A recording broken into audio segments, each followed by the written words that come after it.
Hi, I'm Jonathan Weinberg. It's that time of the year again when I bring out my cheesy, no-nonsense holiday fountain pens.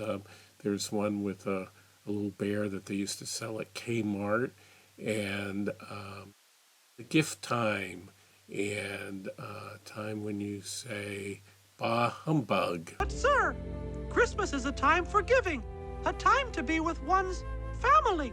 I say bah humbug. I don't care. I say Merry Christmas. And this time, people are always asking me, what pen would you give? What kind of a fountain pen would you give somebody who's never used a fountain pen? The place to begin is really, what is the person going to use the pen for? Are they an artist? Are they someone who's interested in calligraphy? Do you imagine that they would use it for keeping a journal? Perhaps they're going to use it at work. I'm a big fan of giving a pen to someone who is young, not just to give them the love of the fountain pen, all that, to get them to realize how beautiful it is to get ink on your fingers, but to get them to keep a journal or a sketchbook or some combination of both. The idea is to encourage them to write and draw and to sort of keep a record of what's happening in their life. I think it's fun, it's therapeutic, it gives meaning to life. But I also think if you give it as a gift, don't do it as a task. Don't tell them that they have to do it, or don't make it seem like it's like school. Make it seem fun. If you do want to get them to really, love the whole world of fountain pen, I would think about giving them a pen that uses both cartridges and a converter. A converter is a way to not have to use cartridge, right? And to use all kinds of ink.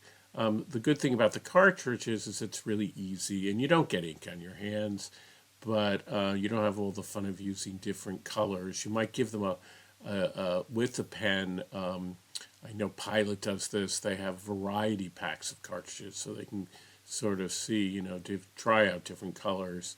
But also, if you give them a converter, you could throw in a cheap bottle, not cheap, but an inexpensive bottle of, let's say, Waterman Intense Black ink, which is a good choice. Now, keep in mind that most of the inexpensive pens that people recommend by companies like Lamy and Pilot do not come with a converter. They tend to come hopefully with one or two cartridges. The cartridges that they use tend to work only with their pens. So if you give a Pilot pen, you need to get Pilot cartridges if you're getting extra cartridges. If you're using Lamy pens, you need Lamy cartridges.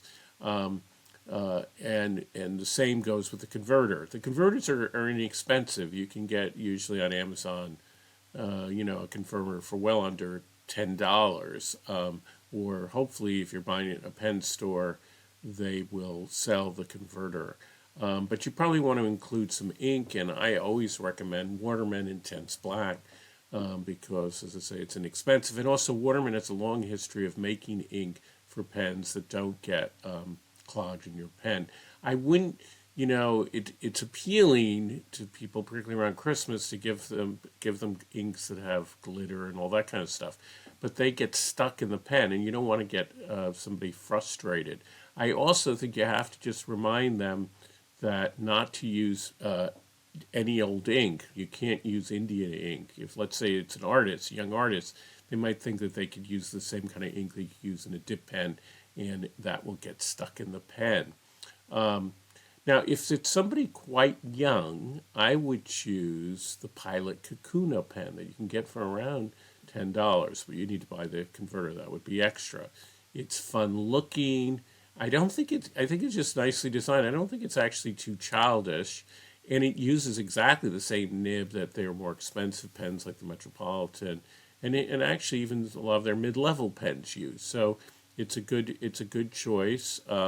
I would include, however, some kind of a notebook, a sketchbook. I think is really nice, a small sketchbook, or perhaps a nice rodeo journal. It could be gridded or lined. Grid is a nice choice because you can kind of draw on it, or let's say it's going to be a young architect or something like that.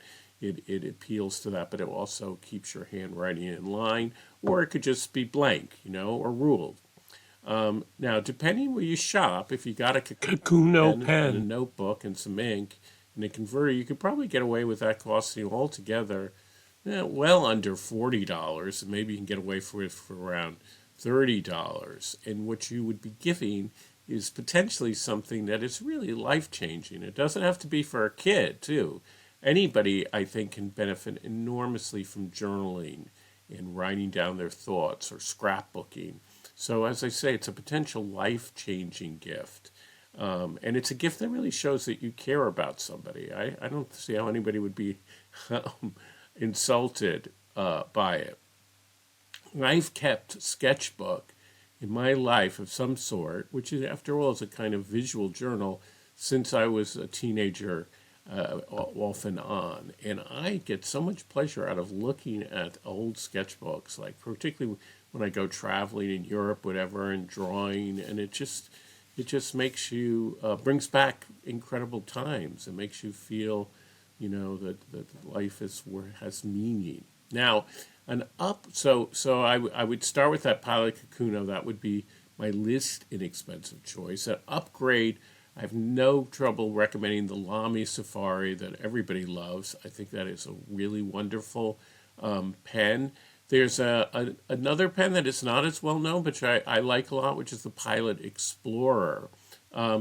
People often recommend the Pilot Metropolitan. I think it's kind of boring looking and boring to hold in the hand, but it does come in different colors, so you could jazz that up, and people do like that.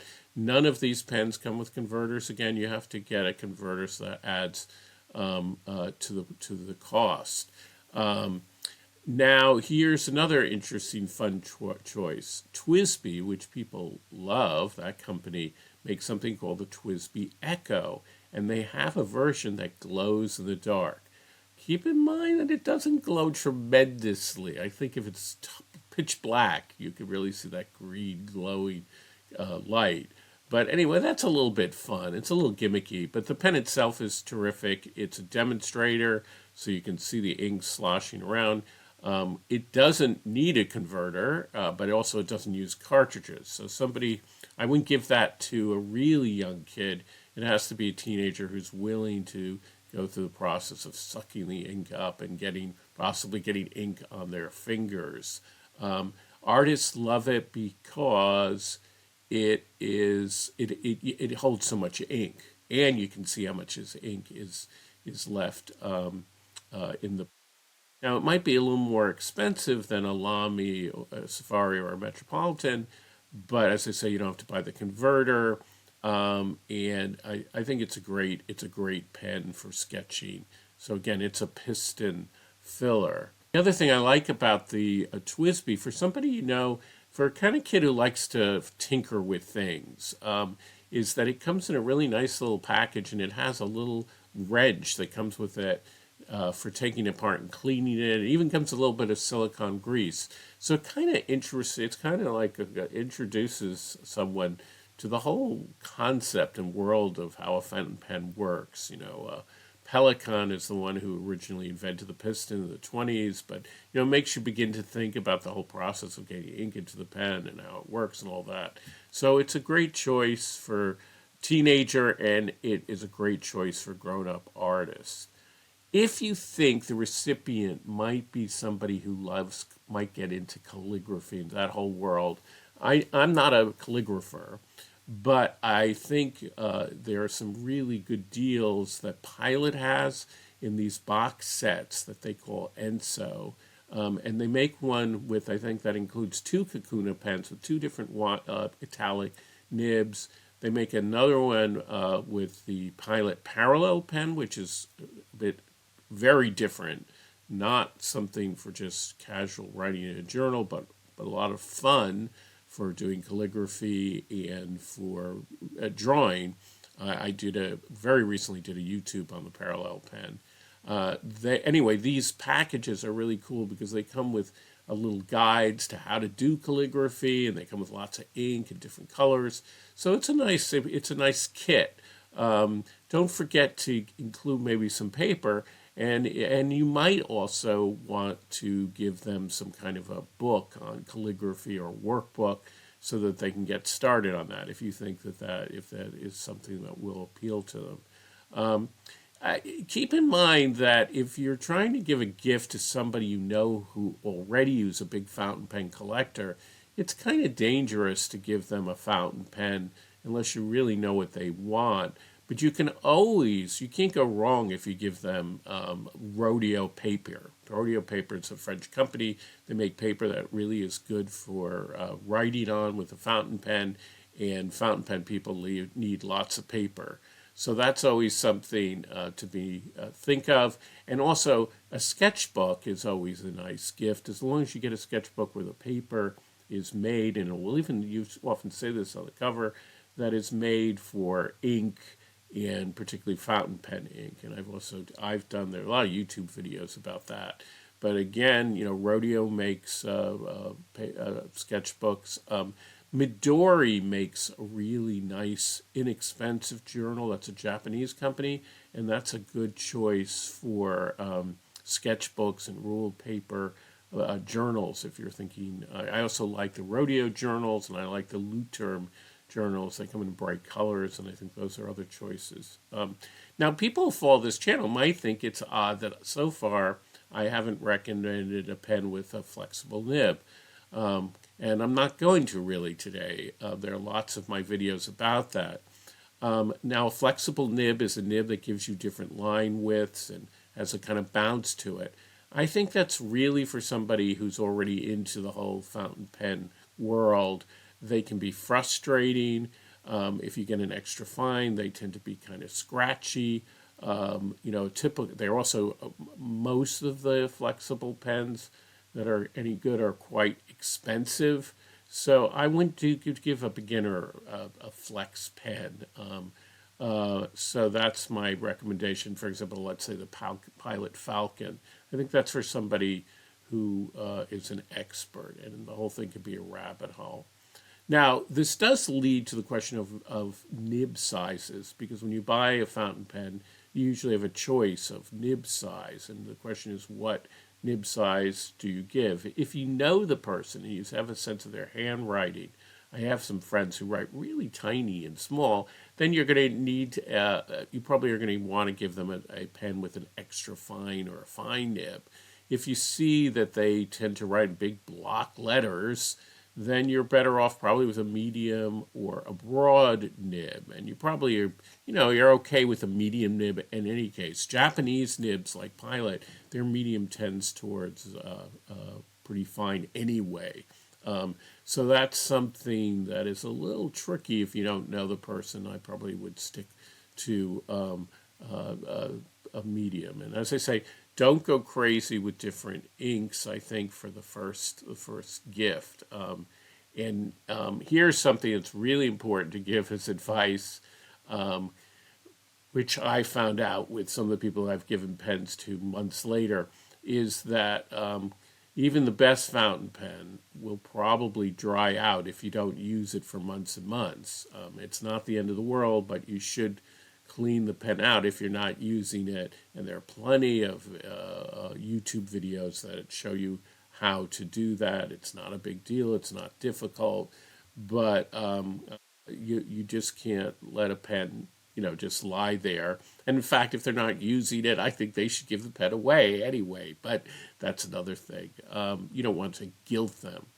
Now, here's the question. If you want to give a lavish gift to someone you really know is going to love fountain pen, but maybe they haven't really used a fountain pen, but you know that once they do use it, they're just going to get hooked, what pen would you give them? And now we're talking about spending, around $200 or more. I would say without hesitation that the Lamy 2000 is the type of pen that could suck somebody into the world of fountain pens.